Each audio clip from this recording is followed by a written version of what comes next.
जैसा कि आप सभी प्यारे बच्चों को पता है कि अभी आरएचएस ने 2 से 3 दिन पहले नोटिफिकेशन जारी किया था कि जो आरएचएस का एग्जाम इस बार हम नहीं लेंगे, इसका जो फॉर्म अलग से भर सकते हो आप, मतलब नीट का फॉर्म भरना है, नीट के थ्रू आरएचएस का एग्जाम होगा। तो अभी मैंने कुछ देर पहले मैं लाइव आया था और उसमें मैंने आपको कुछ पॉजिटिव चीजें बताई थी कि आरएचएस अपना जो ये फैसला इन्होंने वापस लिया है, जिसको लेकर उन्होंने एक डिस्क्लेमर साइन दिया। मैं पूरी चीज रिपीट करके और लास्ट में ये बताऊंगा आपको कि प्यारे बच्चे, अभी जो सबसे बड़ा इश्यू आ रहा है बच्चे का, कि जैसे आज 6 मार्च हो चुकी है आपकी, और सॉरी आज 5 मार्च हो चुकी, कल 6, 7, 2 दिन आपके पास बचे हैं, और 2 दिन के अंदर अंदर हमारे पास समय है। तो क्या सर नीट का फॉर्म भरे या नहीं भरे? तो ये सबसे बड़ा कंफ्यूजिंग साइन से बच्चों को आ रहा है। और नीट का अगर आप लोग फॉर्म भरते हो तो उसके अंदर क्या फायदा होने वाला है, नुकसान क्या है, कौन कौन सी बीएससी नर्सिंग की कॉलेज नीट के थ्रू मिलती है, बहुत इंपॉर्टेंट ये वीडियो होने वाला है, जिसमें आपको कंप्लीट डिटेल एनालिसिस मिलेगा विद इन 5 to 7 मिनट्स। फटाफट सारी चीजों को मैं बताता हूँ प्यारे बच्चे, एक बार इस सेशन को शेयर कर दीजिएगा। और कोई बच्चा हमारे इस नए चैनल डीएस नीट वाले, जहां पर आपसे नीट से रिलेटेड ऑथेंटिक इन्फॉर्मेशन मिलेगी और फ्री थ्योरी क्लासेस मिलेगी आप लोगों को, तो इसको सब्सक्राइब जरूर कर लेना, क्योंकि ये चैनल बहुत इंपॉर्टेंट होने वाले हैं, जहां पर आपको सारी जानकारी मिलेगी।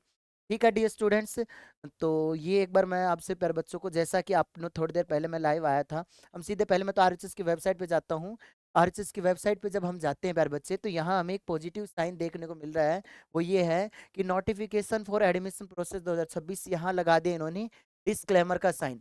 और डिस्क्लेमर के साइन का मतलब हमेशा अभी आप सभी को पता है कि फैसला अस्वीकार या नामंजूर करना, मतलब ये एक औपचारिक कथन है, मतलब इन्होंने वापस लिया है, इसके दावे का त्याग किया है, अस्वीकार इनकार, कि हम ऐसा नहीं चाहते कि ये हम नीट के थ्रू एडमिशन, मतलब ये एक नोटिफिकेशन जल्द ही जारी करेंगे। बट आप लोग अपना एक बैकअप प्लान लेके चलना। नीट के फॉर्म भरने के भी आपको फायदे मैं बताता हूँ क्यों भरना है और तैयारी कैसे करें, क्रैश कोर्स आपको सारी चीजें हम पढ़ा रहे हैं एप्लीकेशन में, ऑनलाइन ऑफलाइन। तो आपको क्या करना है, नीट की ऑफिशियल वेबसाइट पे जाना है। ठीक है, हम जाते हैं नीट के फॉर्म को भरने के लिए, पहले तो मैं बता देता हूँ क्या फीस है और क्या सिस्टम है। एनटी की वेबसाइट पे गए, यहाँ register online form step by step, और यहाँ पर जब आप पूरी चीज़ देखते हो, पहली बार आप फॉर्म भर रहे हो तो लॉगिन कर देना। और सॉरी सॉरी मैंने क्या दबा दिया यहाँ पर, चल बैक, हाँ न्यू रजिस्ट्रेशन यहाँ से। ये आपके सामने फीस ये लग रही है, आपके सामने जनरल कैटेगरी की 1700 रुपये लग रही है, ओबीसी एस ओबीसी और एनसीएल और ईडब्ल्यूएस की 1600 रुपये फीस लग रही है, और एससी एसटी की आपकी 1000 रुपये फीस। ये फॉर्म की फीस है। तो आप फॉर्म जरूर भर देना प्यारे बच्चे। उसके बाद क्या होगा, जब नीट का पेपर हो जाएगा तो मिनिमम आप मान के चलना 400 मार्क्स के अराउंड से कॉलेज मिलना शुरू हो जाती है। कुछ तो कॉलेज ऐसी है जो 300 या 200 मार्क्स पे भी मिल जाती है, वो प्राइवेट कॉलेज होती है। तो नीट के थ्रू आपको गवर्नमेंट की सेंट्रल कॉलेज मिलती है। कौन कौन सी कॉलेज मिलती है, देखो आपको काउंसलिंग करवानी होगी, पूरा प्रोसेस मैं आपको बता दूंगा आगे, ये पढ़ लेना जिसको अगर पूरा प्रोसेस पढ़ना है। तो ये कोटा वगैरह कितना क्या होता है, ये राउंड अलग अलग राउंड होते हैं, आपको पता है नीट के काउंसलिंग के 1000 रुपये फीस लगती है, और उसके बाद आपको कॉलेज मिलने के चांसेस बढ़ जाते हैं। ठीक है, एक बार मेरा, ठीक है। अब यहाँ पर प्यारे बच्चों देखना, जगह मैं आपको कुछ चीजें मैं आपको बताऊं, ध्यान। हाँ, ईएसआईसी कॉलेज ऑफ नर्सिंग, जैसे ये कॉलेज है जो कर्नाटका के अंदर है। अब यहाँ पर कुछ ऐसी कॉलेज है, एक तो कुछ कॉलेजों को जो मेन जो कोटा दे रखा है वो सेंट्रल का दे रखा है, और ये फर्स्ट राउंड की सीट मैट्रिक्स से नीट की जो बहुत मेहनत से मैंने आप लोगों के लिए निकाली है। अब आपके सामने यहाँ पर सीटें देखो अलग अलग तरीके से हैं।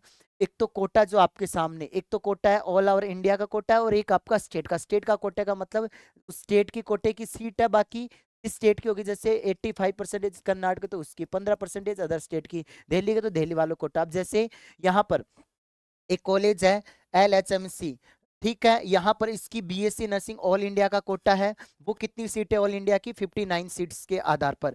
ठीक है, और बीएससी नर्सिंग दिल्ली एनसीआर का सीडब्ल्यू कोटा इतना है।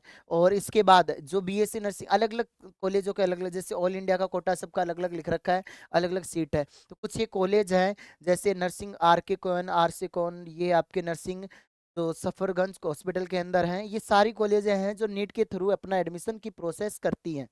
ठीक है बच्चों, तो ऐसी बहुत सी कॉलेजों की लिस्ट है कम से कम आपके सामने। और मैं आपको बताऊं, थोड़ा सा पीछे लेते हैं, हाँ ये रही। जैसे नर्सिंग अहिल्याबाई कॉलेज है, नर्सिंग अहिल्याबाई कॉलेज के अलग अलग कोटा, एक CW कोटा होता है, एक ऑल इंडिया कोटा होता है, एक दिल्ली NCR का कोटा होता है। ये कॉलेज ऑफ नर्सिंग भोपाल जो अच्छी कॉलेज है भोपाल के अंदर, ये भर सकते हो। कई बच्चे दिल्ली के अंदर भी बहुत सी कॉलेजें हैं, फ्लोरेंस नाइटिंगेल वगैरह ये। तो डॉक्टर RML, तो इन कॉलेजों के अंदर आप नीट के थ्रू एडमिशन ले सकते हो। और इस बार चांसेस ना के बराबर हैं, मतलब आप मान के चलना 0.1% ही चांसेस हैं कि RUHS के एडमिशन किसके थ्रू हो, नीट के थ्रू। बाकी जो एडमिशन होगा डायरेक्ट RUHS का एग्जाम कंडक्ट होगा, वो बहुत बड़ी खुशखबरी आप लोगों के लिए। बट आपको मेरी राय मानो तो आपको नीट का फॉर्म भी भरना चाहिए, जिसके भी आपको कई फायदे मिलने वाले। बस मैं ज्यादा समय वेस्ट करूंगा नहीं, शॉर्ट एंड स्वीट मैंने बताया। कंप्लीट डिटेल फॉर्म कैसे भरें मैंने अलग वीडियो बना रखी, इस चैनल पे सब्सक्राइब करके उस वीडियो को देख लीजिए। जय हिंद, जय भारत, वंदे मातरम। मिलते हैं नेक्स्ट वीडियो में।